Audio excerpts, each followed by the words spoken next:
When I was in Bible college, my professor told us a story. He summarized that back in the Middle Ages, monks used to debate about Aristotle and philosophy and theology. And one time he said the topic was, how many teeth are in a horse's mouth?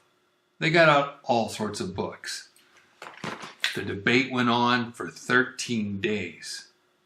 About that time, a neophyte, a new monk, looked out the window and said, as my professor put it, "See, here is a horse. Shall we not count its teeth?" And they threw him out of the monastery for disagreeing with Aristotle and the Church Fathers. The moral of the story was, you can debate all you want, but it's better to go look at the evidence straight from the horse's mouth. I wanted to go deeper. I wanted to find the origin of this story, but it turns out that nobody seems to know where this story came from. Some have listed the author as Francis Bacon or Roger Bacon or from a chronicle of an ancient monastery or even from an original story about a priest, a philosopher, and an Arab. But I found no evidence of any of those. Instead, the earliest references that I was able to find date back to 1901. One is the second volume of a textbook on the psychology of love printed in Paris, and the other a machinist's journal in Washington, D.C. And they are word for word identical. So back to the moral of the story, it's better to go look at the evidence for ourselves than to simply believe what people say. I've heard a lot of stories about Jericho and what happened there under Joshua. You know, were there chariot races on the walls? Does science support the biblical story? What did archaeologists find after all?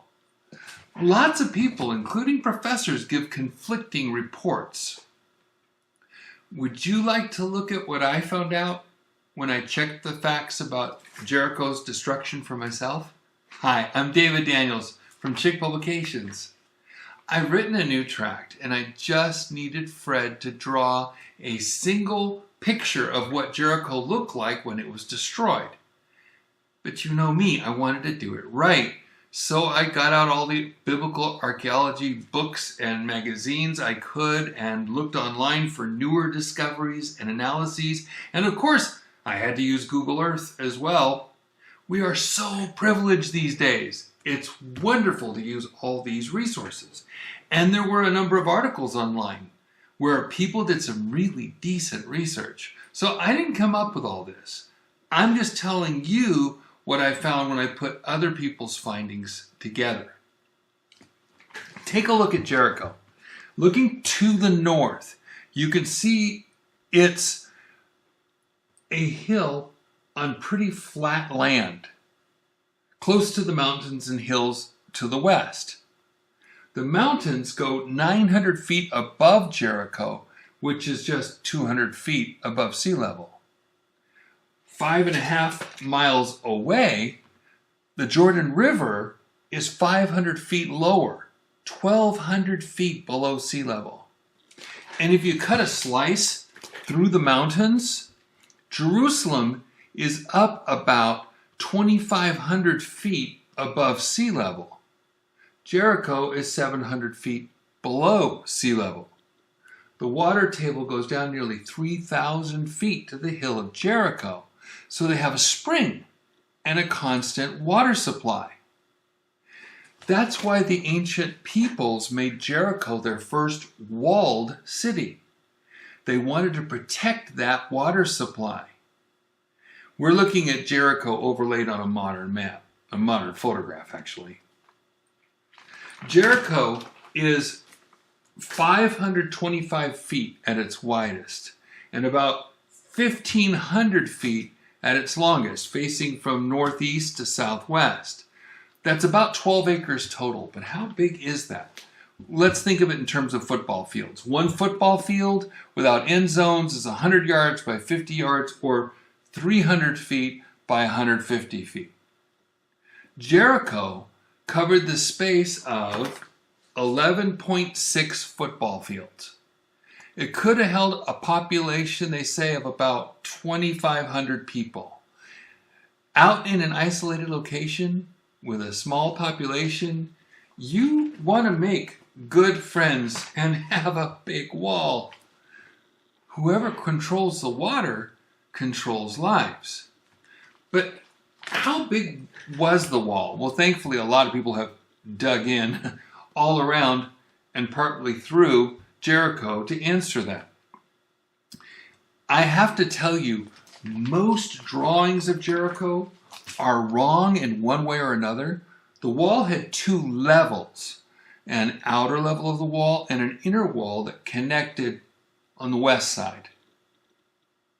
There's a modern road that cuts into what was the outer wall right here, because they took that spring and made it into a reservoir. So to make way to that, for that road, they destroyed a lot of the east side of Jericho.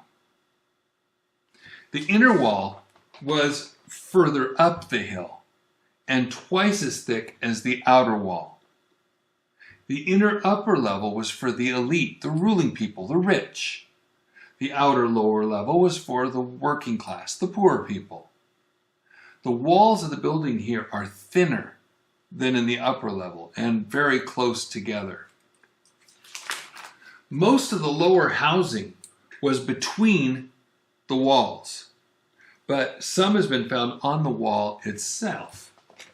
The Bible says Rahab lived on the wall. It's not easy to get into the city if you don't go by the gate. Take a look. Surrounding the city was a defensive, actually out here, was a defensive ditch, according to Kathleen Kenyon, and no one disagrees. It could have held water. So to attack the city, you'd have to go down 10 to 15 feet into a ditch. On the inside of this ditch, on the city side, there was a steep retaining wall 12 to 15 feet high. Then in places was another steep slope. They took that steep slope and plastered it to make it slippery.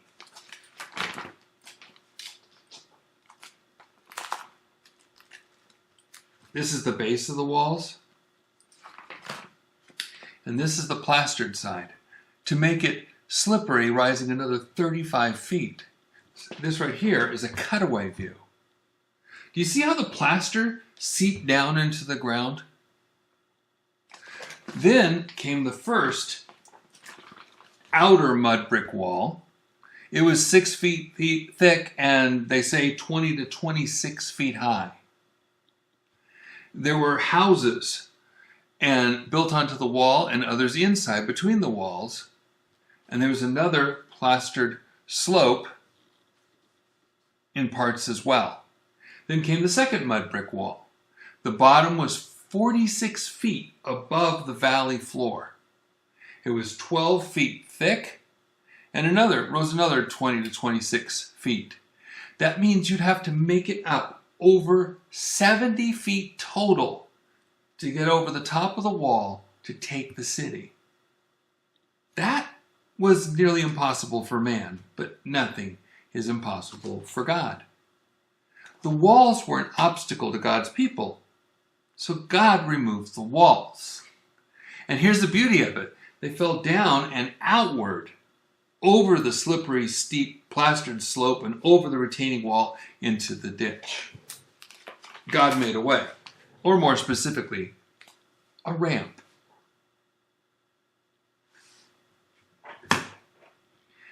They were literally able to walk straight up from where they were, just like the Bible says. The whole city fell, but how do we know when it fell? There have been various expeditions.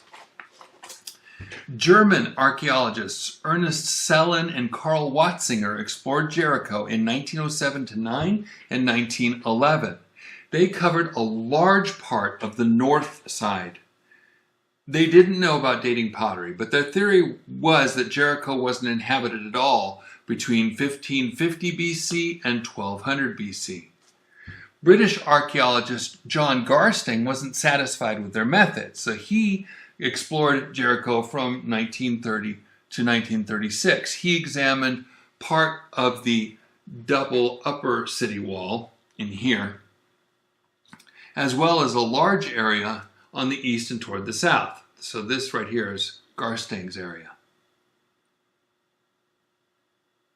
His methods were more advanced than Selland's and Wassinger's, but the pottery, as well as the scarabs found in the graves by Jericho, gave him a date of about 1400 BC when the walls came down, just like the date you get when you take the Bible literally. In October 1941, Garsting wrote, "Both biblical tradition and our excavations indicate indeed the same reign, that of Amenhotep III, and the central figure of 1400 is the nearest approximation to the date that evidence can support." Garsting asked Kathleen Kenyon, an up-and-coming fellow British archaeologist, to review his work and to bring his findings up to date. But that's not what she did. Kathleen Kenyon explored Jericho from 1952 to 58. She carefully cut into the retaining wall on the north, west, and south so that we could see their layers.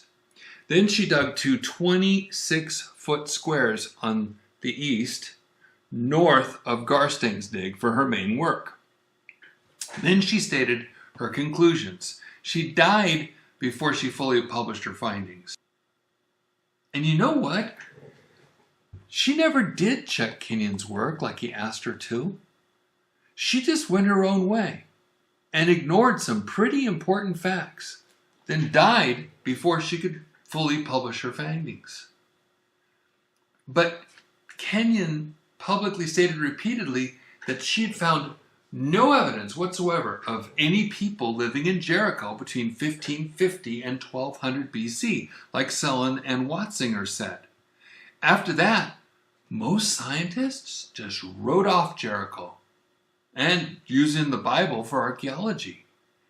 They trusted Kenyon more than the Bible and believed that the Bible was nothing more than religious folklore and incompatible with modern archaeological findings. As a result, more than a generation of archaeologists largely dismissed the Bible, saying it wasn't an accurate record of historical events. Then came Bryant Wood. In the 1980s, Bryant G. Wood, an expert in pottery, examined the finds of all the previous researchers, especially their pottery. I'll get back to this. But first, let me tell you two really cool facts. First, number one, the walls fell, then the city was burnt. Kenyon herself admitted this. She wrote, "The destruction was complete. Walls and floors were blackened or reddened by fire, and every room was filled with fallen bricks, timbers, and household utensils.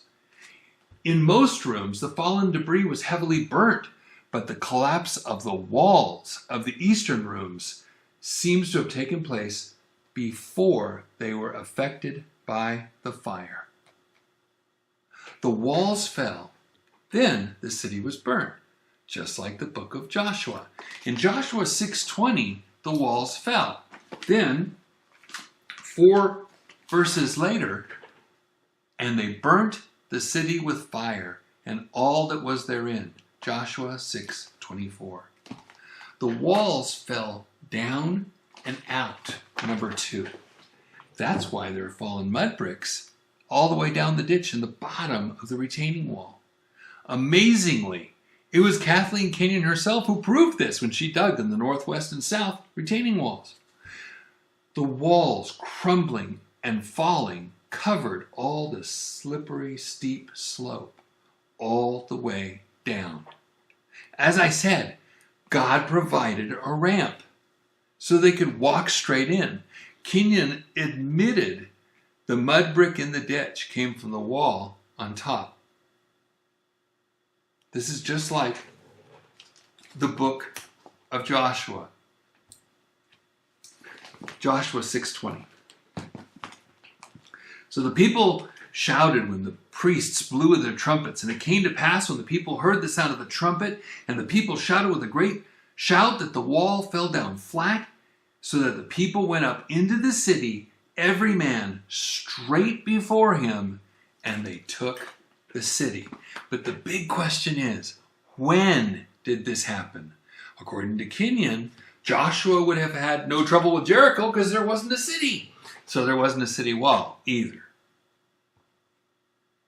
Now I'll tell you about Bryant G. Wood. He spent his time doing stratigraphic pottery analysis. This means he found remains in layers in the ground from ancient cities that were known to be destroyed, boom, at a certain time. That means the pottery was from that time or before. So as more of these datable historical layers were found, it became obvious which styles of pottery were made at which times in history. You could date a layer by the pottery that was in it. While he was working on his PhD dissertation in Canaanite pottery of the late Bronze Age, he went through Garstang's reports on Jericho from 40 years earlier. The pottery that Garstang found was now known to be from the late Bronze Age 1, 1550 to 1400 BC, the exact time that Kenyon said was missing from Jericho. Wood published his findings in 1990. Here's what I found interesting. Number one, Garstang had found two-colored pottery from the Isle of Cyprus with either red or black geometrical patterns called Cypriot bichrome ware. Garstang had no idea of its significance and had it in his notes but not set apart. But it turns out this kind of pottery was only in use from 1550 to 1400 BC. 2. Kathleen Kenyon based her dating on the supposed fact that that very pottery was missing, and yet here it was the whole time in Garstang's notes and pictures that Kenyon had been asked to verify. Didn't she honor her agreement? Kenyon also didn't investigate Garstang's dig site any further. If she had, she would have found that Garstang dug down the hill from a palace where more expensive pottery had slid down. Kenyon's two holes were further north in the poor part of the city with no rich stuff slid down. So all she found was poor people's pottery. There are so many pictures I could show you, but I have to keep this short. Number 4.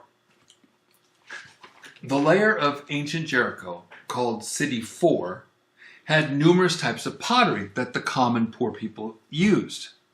They were found all over Jericho, but Kenyon strangely ignored it. She was only interested in the rich Cyprus pottery. But the common pottery was of a kind in use between 1550 and 1400 as well. And one type 2 here, the round-sided bowl with the internal concentric circles, was only in use for a short time between 1450 and 1400. Talk about narrowing the date, but there's more. Cities have cemeteries. People often bury things of value with the dead. Jericho had a cemetery just to the northwest. In it were specific scarabs, beetle-shaped amulets with inscriptions from the 1800s into the 1400s or late 1300s. Did you get that? 1800s right down through the 1400s or even late 1300s.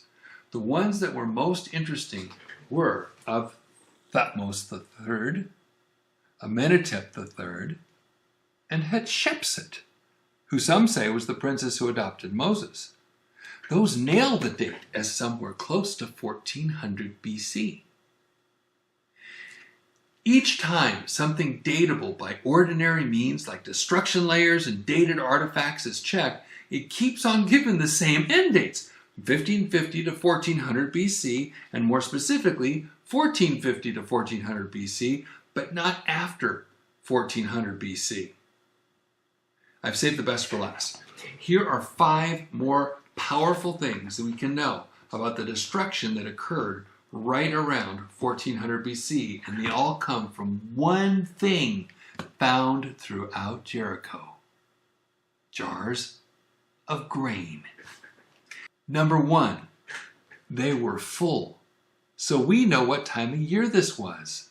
Spring, between March and May. They had obviously just had a harvest and had filled their pots all over the city. This matches the Bible. Joshua 3:15. For Jordan overfloweth all his banks all the time of harvest. Joshua 5:10. And the children of Israel kept Passover on the 14th day of the month, and even in the plains of Jericho. Number 2, Egyptians and others only besieged a city at the last part of the year before harvest, so the people would starve, and the Egyptians would take the food right from their harvest as they surrounded the city. So this wasn't like Egyptian warfare at all. Number 3, the pots were full, so it wasn't a long siege at all. People who are surrounded during a siege eat up all the food and either die or surrender. So whatever happened didn't take long. This matches the Bible. Joshua 6:15 and 16. And it came to pass on the 7th day, and verse 16, and it came to pass that the 7th time, when the priests blew with the trumpets, Joshua said unto the people, Shout, for the Lord hath given you the city. Number 4, the people who took the city burned all the grain. But grain was valuable. First, to feed your army, and even if you had your own food, grain was like money. It was really valuable. 5, there is no reason on earth to leave full pots of grain, unless you were commanded not to take it. This matches the Bible. Joshua 6, verses 17 to 18. And the city shall be accursed, even it and all that are therein, to the Lord. Only Rahab the harlot shall live, she and all that are with her in the house, because she hid the messengers that we sent. And ye in any wise keep yourselves from the accursed thing. Why did I do all this work? Because I've been told different stories for 38 years now. And I really wanted to have some answers. But what started it was a single picture I needed Fred to make for my next tract. It was of the destruction of Jericho. I set it by GPS, photographs, diagrams, and all that you saw. And because you've been patient, I'll let you see the end result, including where I think Rahab's house really was. Here it is.